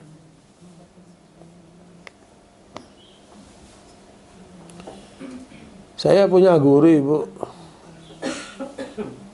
Istrinya 4. Tinggal satu rumah. Anaknya 19. Satu istri, satu kamar. Saya berkunjung ke rumahnya, disambut sama beliau bersama anak-anaknya dengan hamparan hidangan. Setiap kali menghidangkan bukan cuma silakan makan, enggak, diambilkan Ibu sama beliau, diambilkan. Kemudian kita makan. Selesai diambilkan yang lainnya. Jadi kayak disuapin gitu. Padahal ini ulama besar nih, Bu. Ini ulama besar ini. Ya, Ibu lihat mukanya saja itu subhanallah, adem nih orang. Ya, Bu. Kalau ngomong, omongannya jadi kitab, Ibu. Kalau dia ceramah, ngajar, itu semua jadi kitab. Ya, disebutkan jadi Ibu gak kenal. Ya. Enggak, dia waktu itu ngajar di Jakarta. Ngajar di Lipia dia. Nah, itu Ibu, saya cek ini akhlak dari mana ini? Kok setiap ada tamu ngasih hidangan, makanannya antar kayak dia kayak suapin gitu. Kan banyak kan kita silakan makan, ya kan gitu ya. Ini nggak begitu, dia ambilin yang terbagus. Nah setelah saya cek, kan saya kepala pustakaan cari kayak gini nih, ya dari mana ini sumbernya? Ketemulah itu akhlak Umar bin Abdul Aziz, Khalifah Umar bin Abdul Aziz itu. Makanya kenapa beliau memukau umatnya. Dan di masa Umar bin Abdul Aziz tidak ada rakyatnya yang menerima zakat itu. Karena semuanya makmur. Semuanya makmur, ya. Nah, itu akhlaknya Umar bin Abdul Aziz. Kalau ada tamu, apa Bu? Dihidangkan, diberikan gitu. Nah, ulama ini Bu, dari rumahnya itu Pulau Mas beliau tinggalnya. Kantor ngajarnya itu Lipia waktu itu di Salemba, Ibu. Dari Pulau Mas ke Salemba itu beliau jalan kaki. Terus saya tanya, kenapa saya nggak pakai taksi? Dia bilang kalau pakai taksi mahal. Saya punya keluarga besar, kebutuhan saya banyak. Kalau saya naik bis, kenapa nggak naik bis? Dia bilang, kalau naik bis banyak maksiatnya, kata dia. Maka saya jalan kaki dari rumah menuju ke kantor tempat ngajar, saya bisa khatam 6 juz. Coba itu, Bu. Jadi sekali jalan dari rumah ke kantornya berapa, Bu? 6 juz. Dia sambil jalan itu ngapalin Qurannya. Iya. Dari Pulau Mas ke Salemba, jalan kaki beliau. Ya. Waktu dulu. Sekarang sudah pulang dia. Nah itu Bu, makanya apa Bu? Kesempurnaan iman dapat dilihat dari apa Bu? Akhlak mulianya itu. Semakin lengkap, semakin mulia akhlaknya, semakin menunjukkan apa? Kualitas imannya itu. Karena apa? Kalau kita ngecek iman orang kita nggak tahu Bu. Tapi dari akhlaknya kita akan tahu orang itu kan. Kemudian Nabi mengatakan nanti posisi manusia di akhirat yang paling dekat sama Nabi Muhammad SAW adalah yang paling bagus akhlaknya. Ya Bu, kita ini Bu, kalau kepingin nanti di surga menyertai Nabi, maka berarti apa Bu? Akhlak kita harus kita perbaiki. Karena Nabi memberikan ukuran orang yang paling dekat posisinya dengan aku nanti di surga, orang yang paling bagus akhlaknya. Ya. Kata Nabi, awlan nasi bin Nabi Muhammad sallam wa aqrabu manzilatan ilaihi yaumul qiyamah ahasinuhum akhlaqa. Ya, orang yang paling dekat sama Nabi posisinya nanti pada hari kiamat adalah orang yang paling bagus akhlaknya. Ya Bu ya. Hadis Nabi-nya lengkapnya begini Bu. Inna min ahabbikum ilayya wa aqrabikum minni majlisan yaumal qiyamah ahasinukum akhlaqa. Jadi orang yang paling aku cintai, orang yang paling dekat denganku nanti pada hari kiamat adalah orang yang paling bagus akhlaknya di antara kalian. Wa inna abghadha, hal kedua ini Bu. Nabi menggambarkan akhlak yang buruk ini Bu. Wa inna abghadakum ilayya wa abadakum minni majlisan yaumal qiyamah. Adapun orang yang paling aku benci dan orang yang akan jauh posisinya dari aku pada hari kiamat, ada 3 karakter buruk yang Rasulullah sebutkan. Ya Bu, ini oleh Rasulullah dianggap manusia yang paling buruk dan yang paling dibenci sama Nabi. Yang pertama, as-sirsarun, orang yang banyak ngomong tapi nggak ada isinya, tong kosong nyaring bunyinya. Ya Bu, omdo, ya Bu. Ini orang yang paling dibenci sama Nabi nanti hari kiamat. Ya Bu ya. As-sirsarun, orang yang ngomong yang tidak bermutu. Ya, orang ngomong tapi nggak ada isinya. Makanya di antara tanda orang bodoh, ya Bu, orang omongnya apa Bu, nggak bermutu. Ya. Nah ini, makanya jangan sampai kita mengidap penyakit ini Bu. Yang kedua, al-mutasyaddiqun. Al-mutasyaddiqun maknanya orang kalau ngomong nyakitin hati. Ya Bu, orang kalau ngomong menyinggung perasaan. Itu al-mutasyaddiqun. Al-mutasyaddiqun itu kalau orang ngomong menyakitkan hati. Atau apa Bu? Menyinggung perasaan. Ya.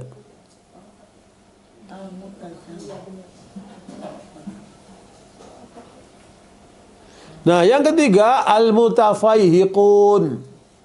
Yang ketiga al-mutafaihiqun. Nah, para sahabat tidak tahu ini. Apa makna mutafaihiqun itu para sahabat tidak tahu. Sehingga mereka bertanya, kalau as-sirsarun saya paham, kami paham. Kalau mutasyaddiqun kami paham. Tapi apa itu al-mutafaihiqun? Kami nggak paham. Makanya kalau mereka nggak paham, nanya sama Nabi. Maka Nabi mengatakan, qala al-mutakabbirun. Orang yang mutafaihiqun itu adalah orang yang sombong. Ya, yang ketiga orang yang sombong. Ya, sombong itu ada 2 indikasinya Ibu. Ya, menolak kebenaran dan meremehkan orang. Menolak kebenaran dan meremehkan orang. Ya, Ibu ngaji di Masjid Ta'lim Al-Islah. Ya Bu, Ibu fanatik dengan ustaz-ustaz yang di Al-Islah. Sehingga Ibu terima apa yang diajarkan. Tapi kalau ngaji di Masjid Ta'lim yang lainnya, Ibu menolak yang disampaikan sama ustaznya. Kenapa? Dia nggak sunnah. Dia nggak sesuai dengan apa? Ajar. Ini sombong. Ya Bu, meskipun dia tampilannya seperti orang yang soleh, tapi di dalam dirinya ada jiwa apa Bu? Sombong. Na'udzubillah min dzalik. Ya. Kalau ibu minum makan tangan kiri, terus anaknya negor, Bu, anaknya masih SD. Bu, kalau makan tangan kanan, minum tangan kanan. Hah? Kamu anak kecil tahu apa? Anak kencur. Ibu ini apa nih? Sombong. Ya Bu, terima tuh teguran anakmu, nasihat anakmu itu. Ya, makanya kebenaran itu harus diterima dari siapa saja. Ya Bu. Jadi nggak usah pele-pele. Ya. Itu Bu ya. Jadi yang keenam apa Bu? Orang yang paling dekat sama Rasulullah yang paling bagus apa? Akhlaknya, dan Rasulullah benci kepada 3 karakter buruk tadi itu Bu. Banyak ngomong nggak ada isinya, ngomong menyakitkan. Yang ketiga Bu, sombong, meremehkan orang dan menolak kebenaran. Ya. Yang terakhir yang ketujuh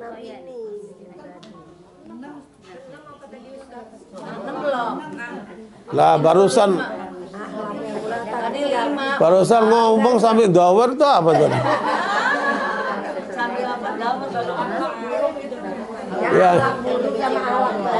Yang keenam, orang yang dekat sama Nabi Muhammad adalah orang yang paling bagus akhlaknya. Dia yang paling jauh mereka yang punya akhlaknya yang buruk.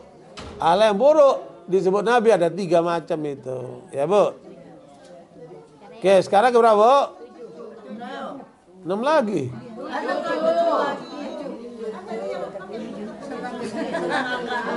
Orang yang manusia yang paling baik akhlaknya yang keenam. Akhlak yang mulia, sempurna. Orang yang dekat Nabi adalah orang yang paling baik. Yang kelima, Akhlak yang mulia. iman yang sempurna ditandai dengan apa Bu? Akhlak yang mulia. Yang keenam, orang yang paling dekat sama Nabi Muhammad nanti di akhirat yang paling bagus akhlaknya. Ya. Dan jauh dari akhlak yang buruk. Ya Bu. Akhlak yang buruk ada berapa? Ada 3 itu. Orang yang banyak ngomong. Nah, masih 6 lagi. Sekarang berapa Bu? Hanya nggak pulang-pulang kita nih 6 dulu. Yang ketujuh, akhlak yang mulia itulah yang paling memberatkan timbangan nanti di akhirat. Ya Bu. Akhlak yang mulia yang paling memberatkan timbangan di famay ya'mal mithqala dzarratin khairan yara wa may ya'mal mithqala dzarratin syarran yara. Ya. Jadi nilai timbangan itu yang paling berat apa Bu? Akhlak yang mulia. Semakin bagus akhlaknya orang itu, semakin berat timbangannya si Allah Taala. Ya. Iya.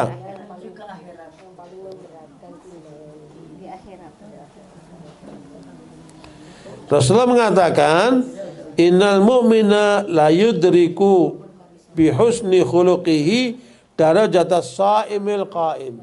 Orang yang akhlaknya mulia itu bisa mencapai derajat orang yang ahli puasa dan ahli tahajud. Ya Bu.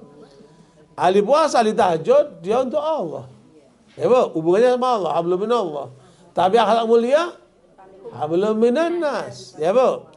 Makanya orang yang akhlak mulia itu nilainya tinggi, bisa menyamai apa Bu? Orang yang ahli puasa dan tahajud.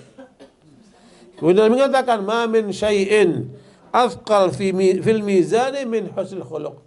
Tidak ada amalan yang lebih memberatkan timbangan dibanding dengan apa Bu? Akhlak yang mulia. Ya. Makanya kita selalu berdoa ketika lihat kaca, Allahumma kama hasanta khalqi fahassin khuluqi. Ya. Dengan demikian maka kesimpulannya betapa mulianya akhlak dalam Islam karena mengandung 7 kelebihan. Ada yang bisa nyebutin? Yang cerdas bisa nih. Ayo, 7 kelebihan akhlak Islam. Ya, sebelum ditutup nih. Apa aja, Bu? Yang pertama, bersumber dari Allah. Ya Bu, karena sumbernya Allah pasti apa? Mutlak kebenarannya. Yang kedua, Allah muji Nabi Muhammad karena apa Bu? Akhlaknya. Ya Bu. Yang ketiga, misi besar Nabi Muhammad SAW adalah perbaikan apa? Akhlak. Supaya pribadi orang muslim itu bagus. Ya kan? Bukan penampilannya, tapi apa? Kepribadiannya. Kemudian keempat, akhlak Islam itu mengikuti keteladanan Nabi Muhammad Sallallahu Alaihi Wasallam. Ya Bu. Yang kelima, akhlak yang mulia pertanda kesempurnaan iman. Kenapa Ibu? Orang yang sempurna imannya, orang yang paling Sempurna imannya, orang yang bagus akhlaknya. orang yang sempurna imannya, orang Ibu kalau nanam pohon nggak berbuah gimana itu pohon? Ini hiasan dia. Maka muncullah namanya buah imitasi. Ya Bu. Tapi kalau ibu nanam pohon, pohon itu berbuah dan berbuahnya kualitasnya tinggi, berarti apa? Pohon itu bagus. Ya, Bu. Makanya akhlak itu menjadi ukuran sempurnanya iman seseorang, ya kan? Nah, yang keenam, orang paling dekat dengan Muhammad nanti di akhirat adalah yang paling bagus. Yang ketujuh, terakhir, akhlak yang mulia adalah yang paling memberatkan apa? Timbangan. Karena itu jangan sepelekan akhlak ini. Karena akhlak memiliki apa, Bu? Peran strategis di sisi Allah maupun di sisi manusia. Wallahu a'lam bishawab. Karena sudah akan masuk zuhur, silakan.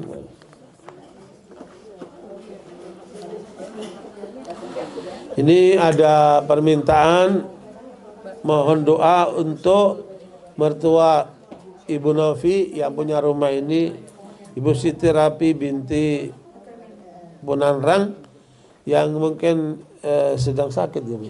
Ya, semoga Allah sembuhkan penyakit beliau. Kita doa. Bismillahi Allahumma rabban nas anta syafi la shifaa illa shifauk isfiha min kulli maradin shifaan la yughadiru saqama. Allahumma amin. Ada pertanyaan, Bu, sebelum ditutup? Iya, Bu. Ustaz, yang seperti Ustaz bilang tadi ya, yang banyak korupsi orang Islam, yang banyak ini orang Islam gitu kan. Di Indonesia.